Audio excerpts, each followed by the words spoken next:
মাটির সাথে বৃক্ষরোপণের 15 দিন পূর্বেই গর্তের কাজ করতে হয়। তারপরে এই মাটির সাথে কিভাবে সার মিশাতে হবে, তারপরে এই মাটি 7 দিন পর আজকে আমি ওনাদেরকে বলে যাচ্ছি, আজকে সার মিশায় ঠিক এইভাবে মাটির সাথে মিশিয়ে এইভাবে মাটিগুলা রাখবেন। তারপর 7 দিন পর আবার এই গর্তের ভিতরে মাটিগুলা দিবেন। পরের 7 দিন পর আবার মাটিগুলো এখানে উঠে 1-2 দিন পর আবার এই গর্তের মধ্যে রেখে দিবেন।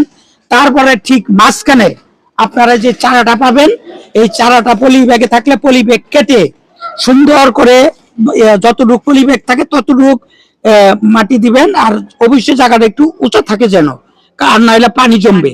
আর অবশ্যই একটা বেষ্টনী বেড়া দিতে হবে। তবে এই ব্যাপারে আমি প্রিন্সিপাল মহোদয়ের মতামত জানতে চাই। ওনার এখানে আসলে বৃক্ষরোপণ করার মতো জায়গা আছে, শুধু বাঁশ দিয়ে বেষ্টনী দিতে হবে। এই ব্যাপারে উনি কি চিন্তা করেছেন বলবেন কি? সালাম আলাইকুম, ধন্যবাদ কৃষি অফিসার উপস্থিতিতে। আমি বাগান করতে ইচ্ছুক, তো এই বাগানের জন্য একটা বাঁশ লাগবো।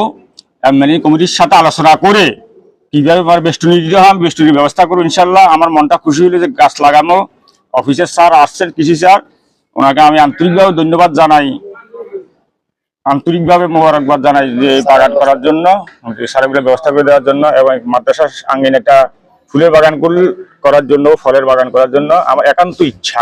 আপনাকে অসংখ্য ধন্যবাদ।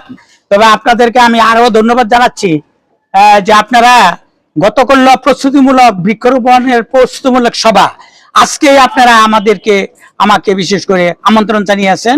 আমি অনুরোধ করব রূপগঞ্জ উপজেলার যত শিক্ষা প্রতিষ্ঠান আছেন সকল শিক্ষক প্রধানরা যাতে আমাদের উপসহকারী কৃষি অফিসারদের সাথে বৃক্ষরোপণের পূর্বে গর্ত কিভাবে তৈরি করতে হয়, সার কিভাবে মেশাতে হয়, এটা জেনে যাতে বৃক্ষরোপণ করে, তাহলে আপনারা সফল হবেন, চারা খুব একটা মরবে না।